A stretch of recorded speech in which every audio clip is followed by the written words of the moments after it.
High students, আমরা গত ক্লাসে প্রবাহীর একটা ধর্মের কথা পড়েছি, যেটা পৃষ্ঠটান। প্রবাহী বলতে সেটা তরলেরই বিশেষ ধর্ম। আজকে প্রবাহীর আমরা একটা অন্য ধর্ম বলবো, যেটা প্রবাহী বলতে তরল গ্যাস দু রকম পদার্থেরই দেখা যায়। তো ওটা বলার আগে আমরা দেখিনি, একটা প্রবাহী যখন প্রবাহিত হয়, ধরো একটা পাইপের মধ্যে দিয়ে তরল প্রবাহিত হচ্ছে, বা গ্যাস প্রবাহিত হচ্ছে, যাই প্রবাহিত হোক না কেন পাইপের মধ্যে দিয়ে, তখন সেটাকে তো প্রবাহিত হচ্ছে। তো সেই প্রবাহিত হয় যখন তরল, সেইটাকে আমরা বলি কি প্রবাহ, তরলের প্রবাহ। যদি গ্যাস প্রবাহ হয় তাহলে গ্যাস প্রবাহ বলি। তো সেই প্রবাহ বলছে দু রকম হতে পারে। একটা হচ্ছে ধারারেখ বা শান্ত, ধারারেখ বা শান্ত প্রবাহ বলতে পারো। আরেকটা প্রবাহ হয় যেটাকে বলা হয় অশান্ত। ঠিক আছে, ধারারেখকে বলা হয় ইংলিশে স্ট্রিম লাইন ফ্লো, আর অশান্তকে বলা হয় টার্বুলেন্ট ফ্লো। তো এই দু ধরনের প্রবাহ হতে পারে।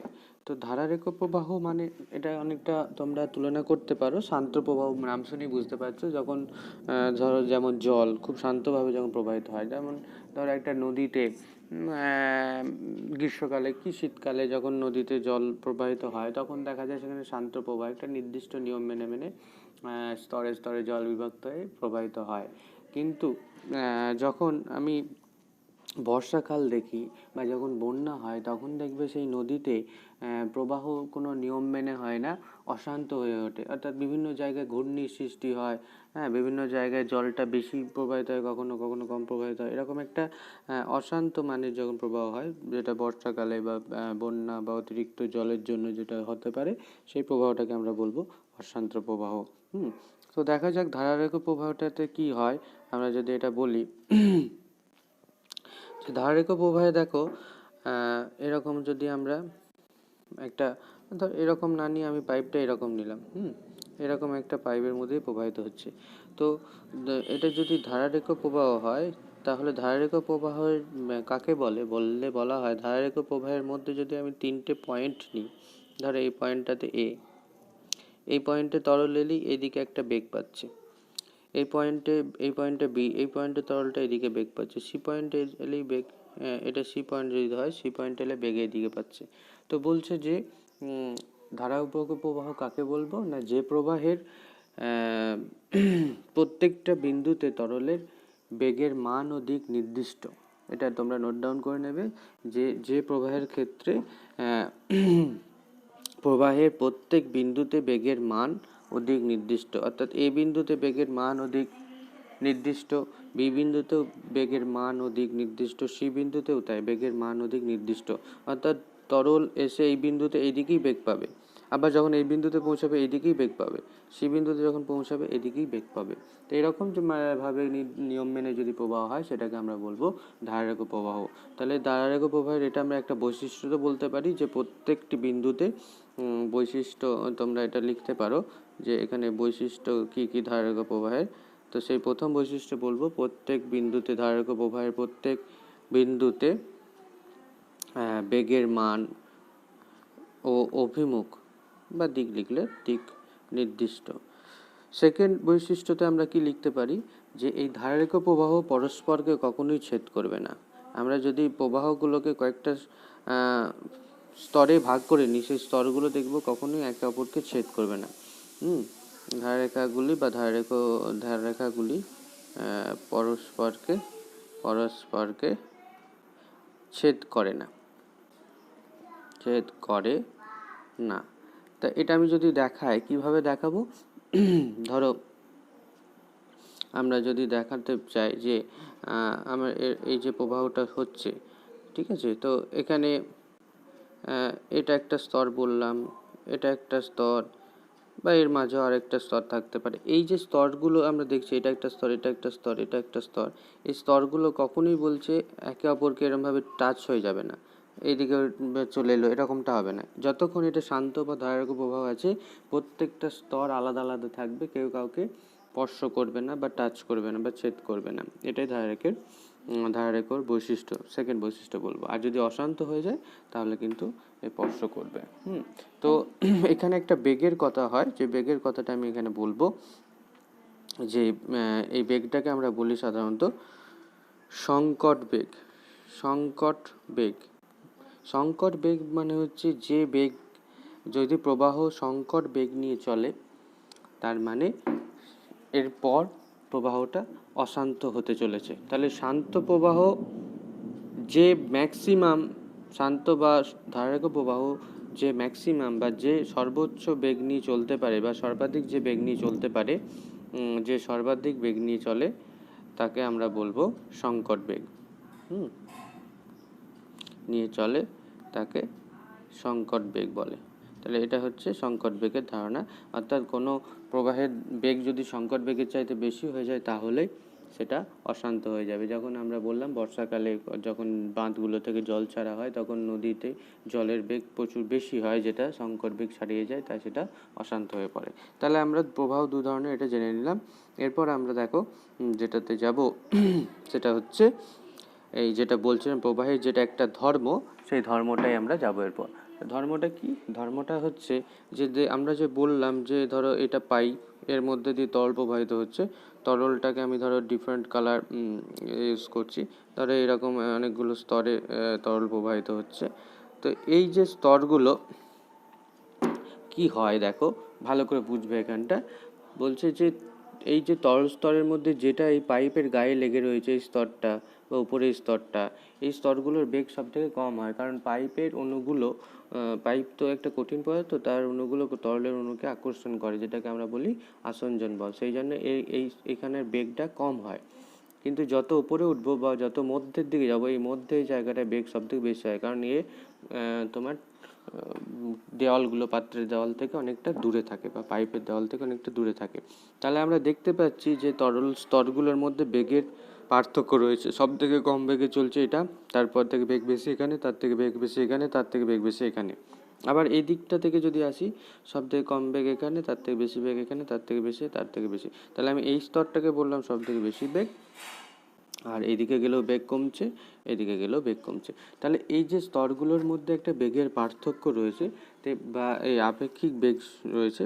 তো বেগের পার্থক্য থাকলে কি হয়, যার বেগ কম, ধরো এর বেগ কম, এর বেগ কম আর এর হচ্ছে বেশি, তো যার বেগ কম সে চায় যার বেগ বেশি তাকে কমিয়ে দিতে, নিজের মানে যার কম বেগ সে চাইবে বেশি বেগকে নিজের মতো কমিয়ে দিতে। আবার যার বেগ বেশি সে চাইবে কম বেগকে বাড়িয়ে দিতে। ধরো এর বেগ যদি 10 হয় আর এর বেগ যদি 3 হয়, তাহলে 3 কি চাইবে 10কে কমিয়ে দিতে। তাহলে এমনিতে এদের মধ্যে ডিফারেন্স কত ছিল? 7। এখন যদি 3 চাই এর বেগটাকে কমিয়ে দিতে, ধরো কমিয়ে দিয়ে 8 করে দিল, নিজের কাছাকাছি আনতে চাইছে। আবার 10 কি চাইছে 3কে, এই 3টাকে বাড়িয়ে দিতে, তো বাড়িয়ে দিয়ে ধরো এটা 5 করে দিল। তাহলে যদি এই যে বেগ কমা বাড়ার খেলা চলতে থাকে, তাহলে দেখা যাচ্ছে এদের মধ্যে বেগের পার্থক্য কত হয়ে দাঁড়ালো, যেটা আগে 7 ছিল 10 - 3 করে, এখন 8 - 5 করে কত থাকছে, 3 হয়ে গেল। দেখো বেগের পার্থক্য বা আপেক্ষিক বেগ কমে গেল। তার মানে আলটিমেটলি কি হবে, এই তরল স্তরগুলোর মধ্যে যদি আপেক্ষিক বেগ কমে যায়, তার মানে তরলের গতিটা মন্থর হয়ে যাবে, অর্থাৎ তরলের গতিটা বাধাপ্রাপ্ত হবে। তো এই তরলের গতিকে বাধা দিচ্ছে কে বা মন্থর করছে কে? তরল নিজেই। তাহলে তরলের যে ধর্মের জন্য তরলের এটা নিজস্ব ধর্ম, তরল কেন প্রবাহীর বলতে পারি, মানে গ্যাসের ক্ষেত্রেও আমি পাবো। তাহলে আমরা প্রবাহী কথাটা এখানে উল্লেখ করি, প্রবাহীটা যদি উল্লেখ করি, ধরো এটা আমরা মুছে দিলাম।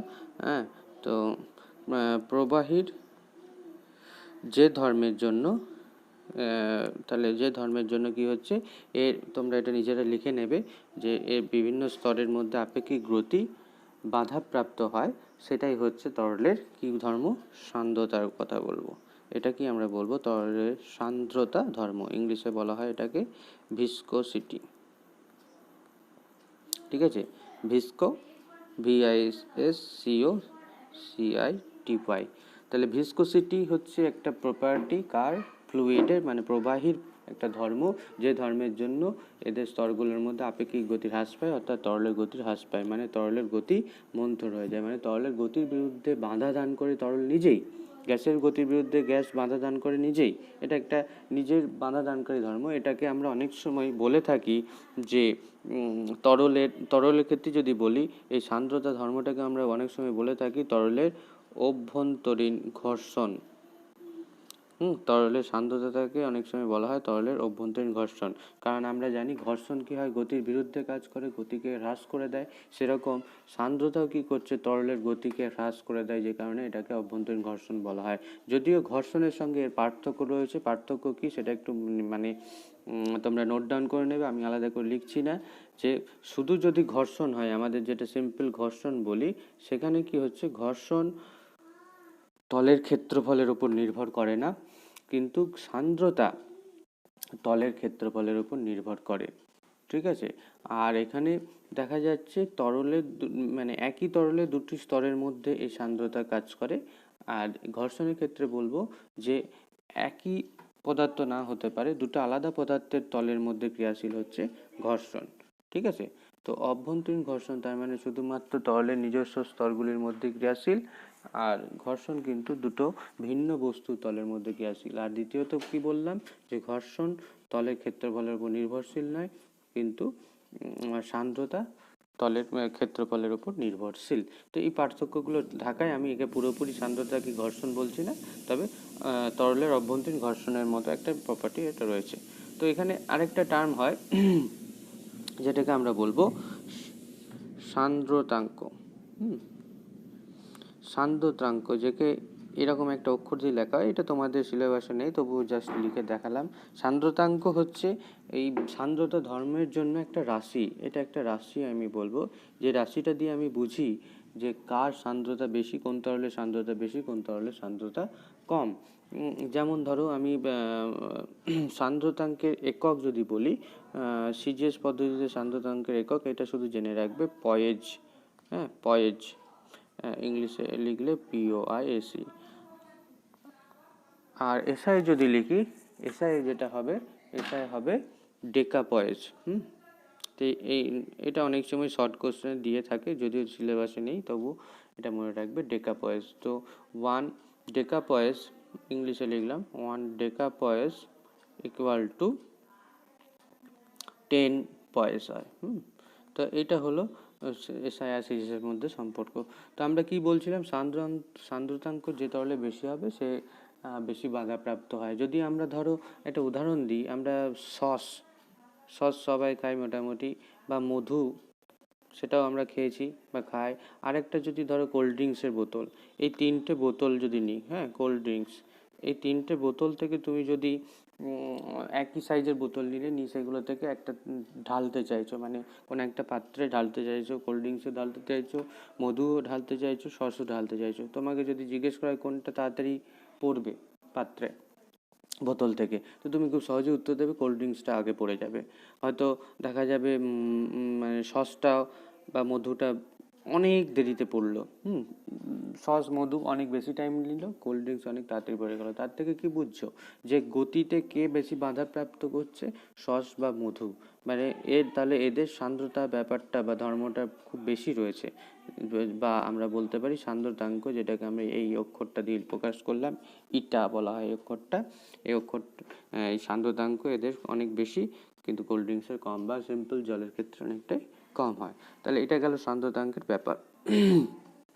এবারে দেখো, আমরা তরল যদি আসি, তো বলছে আদর্শ তরল কাকে বলে হয়, তো এটা মাথায় রাখবে। আদর্শ তরল বলছে যদি একটা তরল অসান্দ্র, মানে সান্দ্রতা থাকলে হবে না, আর দ্বিতীয়ত হচ্ছে অসংনম্য, অর্থাৎ যাকে চাপ প্রয়োগ করে আয়তনে কমানো যায় না, সেরকম যদি তরল হয় তাকে আমি বলবো আদর্শ তরল। তাহলে একটা আদর্শ তরলের বৈশিষ্ট্য কি, অসান্দ্র হবে, অর্থাৎ এর গতির বিরুদ্ধে বাধা দানকারী ধর্ম থাকলে হবে না। আর এটা কি, অসংনম্য হবে, অর্থাৎ একে চাপ প্রয়োগ করে আমি সংকুচিত করতে পারবো না। যেমন আমরা একটা রাবারকে চাপ প্রয়োগ করে, রাবারের বলকে চাপ প্রয়োগ করে সংকুচিত করতে পারি, হ্যাঁ, বা বেলুনকে কম্প্রেস করতে পারি। তো একটা তরলকে যদি করতে না পারি, তবেই সেই তরলটা আদর্শ। সাধারণত তরলকে ওইভাবে চাপ প্রয়োগ করে কম্প্রেস করা যায় না, গ্যাসকে করা যায়, গ্যাসের কথা আমরা এখানে বলছি না, তরলের ক্ষেত্রে বলছি। তো এই আদর্শ তরল নেই, আমরা দেখো আমাদের বিজ্ঞানী বার্নৌলি। বিজ্ঞানী বার্নৌলির একটা উপপাদ্য দিয়েছিলেন, ঠিক আছে, এই আদর্শ তরলের জন্য। তো বার্নৌলি কি বললেন, ধরো আমার এরকম একটা প্রবাহী রয়েছে বা পাইপ রয়েছে যার মধ্যে দিয়ে প্রবাহী যাচ্ছে, ঠিক আছে। তো আমি ধরো এটা ভূমি ধরলাম। এবারে আমরা ধরো এখানে একটা পয়েন্ট নিলাম এ পয়েন্ট, এখানে একটা পয়েন্ট নিলাম বি পয়েন্ট। এর আমি উচ্চতা ধরলাম h1, এর আমি উচ্চতা ধরলাম h2। এখানে প্রবাহীর বেগ ধরলাম va বেগ, এখানে বেগ ধরলাম vb। আর এখানে চাপ ধরলাম, প্রবাহীর যে চাপ, এখানে চাপটা ধরলাম কত pa, এখানে চাপ ধরলাম pb। তাহলে দেখো একটা প্রবাহীর যে কোনো একটা বিন্দুতে কি কি রয়েছে, বেগ রয়েছে, প্রবাহের চাপ রয়েছে, আর একটা ভূমি থেকে উচ্চতা রয়েছে যে কোনো বিন্দুতে। তো এই তিনটাকে কাজে লাগিয়ে বলছেন বার্নৌলি কি বললেন, যে যেহেতু বেগ রয়েছে, বেগ থাকলে কি শক্তি থাকে, গতিশক্তি থাকে। হ্যাঁ, গতিশক্তি থাকে। বেগ থাকলে কি থাকে, গতিশক্তি থাকে। চাপ থাকলে থাকে চাপ শক্তি, আর উচ্চতা থাকলে থাকে স্থিতিশক্তি, যেটা অভিকর্ষ স্থিতিশক্তি আমরা কার্যতে পড়বো। তো বলছে যে একটা প্রবাহের একটা বিন্দুতে কি কি শক্তি থাকতে পারে, 3 ধরনের শক্তি থাকতে পারে, গতিশক্তি, চাপ শক্তি, স্থিতিশক্তি। তাহলে মোট শক্তি কি হবে, এই তিনটে শক্তির যোগফল। তো বার্নৌলি উপপাদ্যতে কি বললেন বার্নৌলি, ভালো করে শুনে নাও, এটা নোট ডাউনও করবে, যে আদর্শ প্রবাহীর কোনো বিন্দুতে, আদর্শ প্রবাহীর মধ্যে কোনো বিন্দুতে একক আয়তনে গতিশক্তি, স্থিতিশক্তি ও চাপ শক্তির যোগফল বা সমষ্টি ধ্রুবক হয়। কি বললাম, প্রবাহীর কোনো বিন্দুতে প্রবাহীটা কি হতে হবে, আদর্শ প্রবাহী হতে হবে, ঠিক আছে। তাহলে আদর্শ প্রবাহীর আরেকটা কথার সঙ্গে মনে ঢুকিয়ে দিই, আদর্শ প্রবাহীর ধারারেখ প্রবাহের জন্য, অফকোর্স সেখানে ধারারেখ প্রবাহ বা শান্ত প্রবাহ চলতে হবে।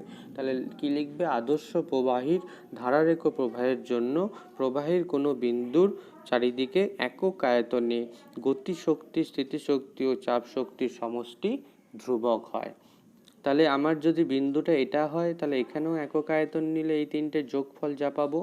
আমার যদি বিন্দু এটা হয়, তাহলে এখানেও তিনটে যোগফল আমি একই পাবো, কারণ যে কোনো বিন্দুতে বলেছে 3 রকম শক্তির যে যোগফল বা সমষ্টি বা মোট শক্তিটা ধ্রুবক হয়। তাহলে আমরা দেখি, আমরা যদি এ বিন্দুর কথা বলি, আমরা আরেকবার এটাকে মুছে দিয়ে লিখছি।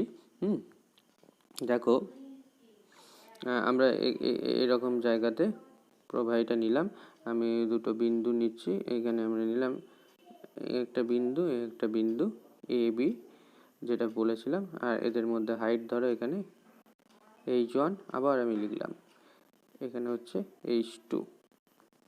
এখানে বেগ কি বললাম va, এটা vb, আর এখানে চাপ pa, এখানে চাপ pb। তাহলে শক্তিটা কি বলছে, এ বিন্দুতে যদি আমি প্রথমে কাউন্ট করি, এই বিন্দুতে যদি কাউন্ট করি, তাহলে কি হবে, এ বিন্দুতে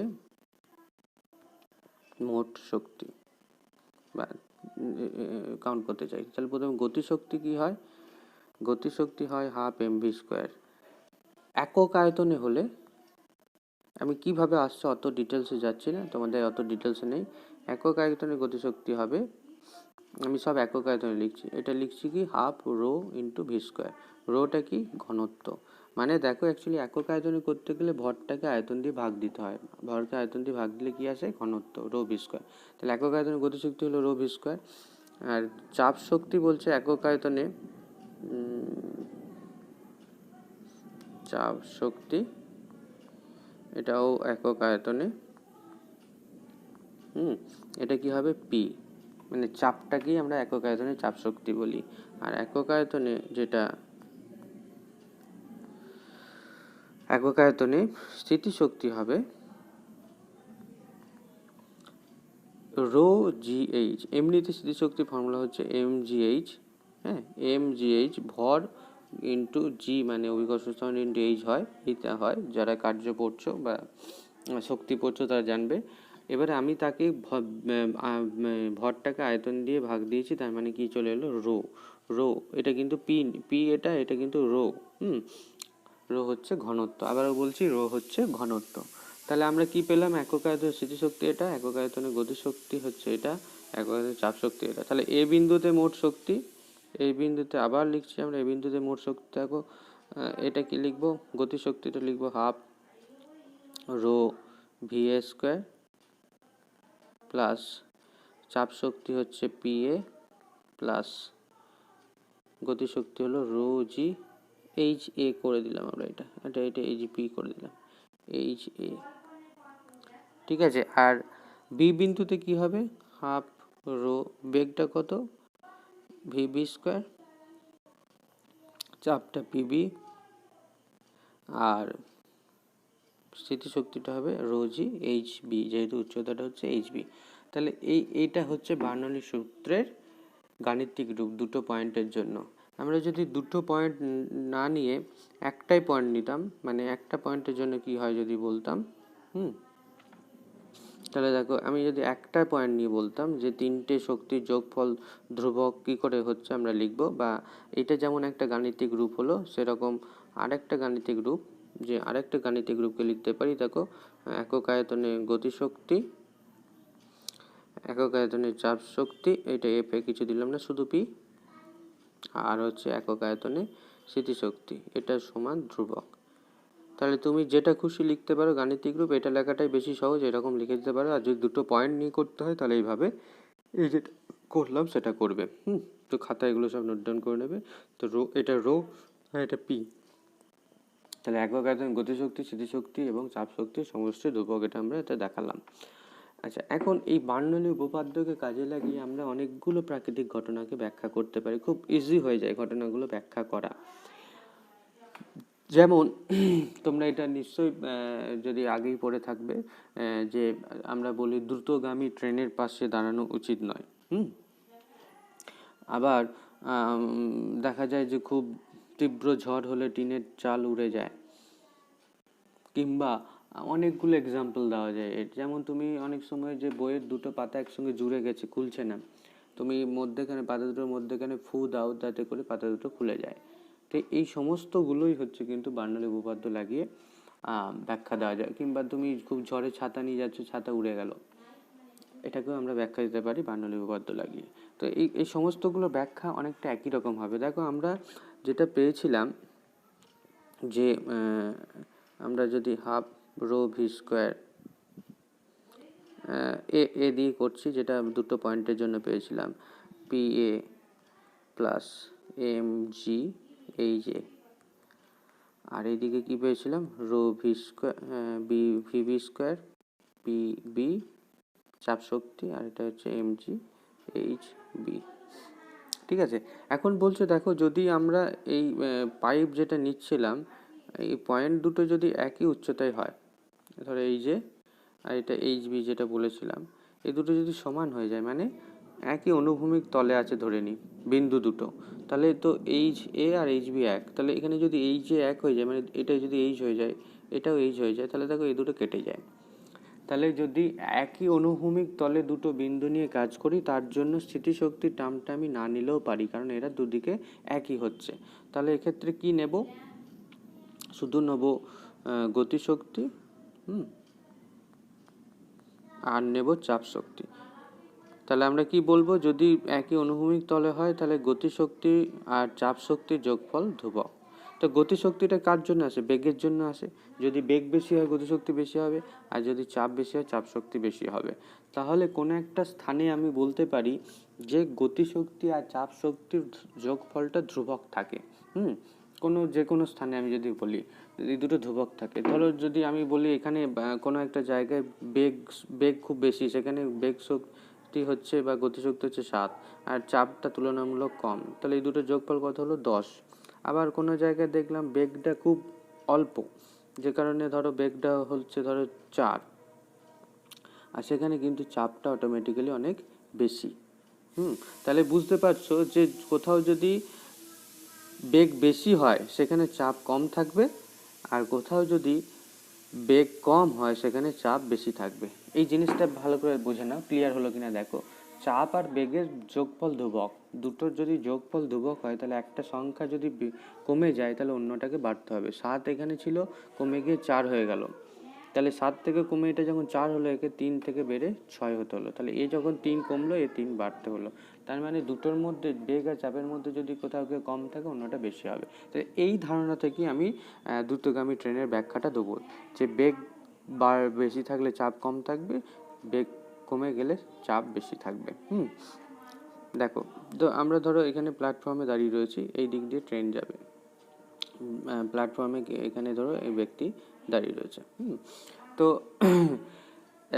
যখন ট্রেন যাচ্ছে, ট্রেনের সংলগ্ন যে বায়ুস্তর রয়েছে, এই যে বায়ুস্তরগুলো রয়েছে, এগুলো কি করবে, ট্রেনের সঙ্গে সঙ্গে খুব দ্রুত বেগে যাবে। মানে ট্রেন যখনই যাচ্ছে ট্রেনের আশেপাশে থাকা বায়ুস্তরকে খুব দ্রুত বেগে তার বেগেই নিয়ে চলে যায়। তাহলে এখানে বায়ুস্তরগুলো কি, এখানে যদি বায়ুতে একটা পয়েন্ট ধরি, এখানে কি হচ্ছে, বায়ুস্তরে বেগ বেশি, তাহলে বেগ বেশি হলে কি বলবো, চাপ কম বার্নৌলি থেকে। কিন্তু এই ব্যক্তিটার পিছনে এখানে যে বায়ুস্তর রয়েছে, এখানে তো কোনো ট্রেন যায়নি, এখানে বেগ কম আছে, তার মানে এখানে কি, চাপ বেশি। তো বায়ুর ধর্মই হলো সবসময় উচ্চ চাপ থেকে নিম্ন চাপের দিকে যায়। যেখানে চাপ কমে গেছে, বায়ু চায় না যে কোথাও চাপ কমে যায়। যদি কোথাও চাপ কমে যায় তাহলে সমস্ত বায়ু সেই দিকে মানে চলে যাবে, যাতে করে চাপটাকে সমান করা যায়। তাহলে দেখো এই দিক থেকে বায়ু কি হবে, দ্রুত বেগে এদিকে চলে যাবে, যাতে করে এখানে যে চাপ, ট্রেনের কাছে বায়ু যে চাপ কমে গেছে সেটাকে মেনটেন করার জন্য। তাহলে এই দিকে যদি বায়ু প্রবাহ শুরু হয়ে যায় তাহলে কি হবে, আমি তো এখানে দাঁড়িয়ে আছি, তাহলে আমাকে কি হবে, ট্রেনের দিকে দেখো বায়ু প্রবাহটা ঠেলে দিচ্ছে। ভালো করে বোঝো, তাহলে এখানে যেহেতু চাপ বেশি আছে, এই বায়ু প্রবাহ পিছন থেকে তীব্র বেগে ট্রেনের দিকে যায়, এবং আমি যেহেতু দাঁড়িয়ে আছি তাহলে আমাকেও তীব্র বেগে ঠেলে দিচ্ছে ট্রেনের দিকে। এই কারণে আমার দুর্ঘটনা ঘটতে পারে। আমরা অনেকে ভেবে নিতাম যে ট্রেন যখন যায়, প্ল্যাটফর্মে দাঁড়িয়ে আছি, ট্রেন আমাকে টেনে নিচ্ছে নিজের দিকে। তো ট্রেনের নিজস্ব কোনো ভূমিকা নেই, পরোক্ষ ভূমিকা রয়েছে। ট্রেনের বেগ বেশি হওয়াটা পরোক্ষ ভূমিকা। অ্যাকচুয়ালি প্রত্যক্ষ ভূমিকা হচ্ছে বায়ু আমাকে পিছন থেকে গিয়ে ঠেলে দেয়। সেরকমভাবে যদি ঘরের চাল ওড়ার ক্ষেত্রে যদি আমরা ভাবি, যে ঘরের চাল যদি ধরো, তো ঘরের ভেতরে আমি একটা পয়েন্ট নিচ্ছি আর বাইরে একটা পয়েন্ট নিচ্ছি। তো বাইরে যদি ধরো তীব্র বেগে ঝড় হয়, সেই ঝড়ের প্রভাব তো ঘরে যদি ধরো জানলা টানলা বন্ধ থাকে, তার মানে বাইরে বেগ বেশি, প্রচুর বেগে প্রায় প্রবাহ হচ্ছে, ঝড় হচ্ছে। এখানে ঘরের ভেতরে কিন্তু বেগ কম, তাহলে চাপ, বেগ বেশি হলে কি হবে, চাপ কম আছে, এখানে হচ্ছে চাপ বেশি। তাহলে চাপ বেশি থাকলে কি হবে, উচ্চচাপ থেকে নিম্ন চাপের দিকে বায়ুপ্রবাহ হয়। তাহলে এখানে উচ্চচাপ, এখানে রয়েছে বেশি চাপ, এখানে কম চাপ, তাহলে বায়ুপ্রবাহ কোন দিকে হবে, এদিকে হবে। বায়ু এদিকে তীব্র বেগে, তাহলে মানে উপর দিকে উঠবে। তাহলে তীব্র বেগে যখন বায়ু উপর দিকে উঠবে, ঘরের চালকে একদম, বা ঘরের যে টিন রয়েছে সেটাকে একদম উপর দিকে তুলে নিয়ে যাবে। উপর দিকে তুলে যদি এই জায়গাটায় চালটা চলে যায়, তো অটোমেটিক্যালি বায়ুপ্রবাহের সঙ্গে দূরে গিয়ে কোথাও একটা পড়বে। এই কারণে চাল উড়ে যাওয়ার ব্যাপারটা আমরা দেখি। তো এইগুলো হচ্ছে বার্নৌলি উপপাদ্যের প্রয়োগ। এগুলো নিয়ে আরও কিছু উদাহরণ তোমরা নিজেরাই বানাতে পারো। ছাতার ক্ষেত্রেও তুমি এইভাবেই ভাবতে পারো, ছাতার বাইরে বায়ুর বেগ বেশি, ভেতরে বায়ুর বেগ কম, এই কারণে ছাতা উড়ে যায়। আবার দুটো পাতার ফাঁকে আমরা যখন, মানে পাতা খোলার জন্য যখন ফু দিই, তখন ফু দেওয়ার সময় পাতার ফাঁকে বায়ু বেগ কম থাকে, বাইরের বায়ুর বেগ বেশি থাকে,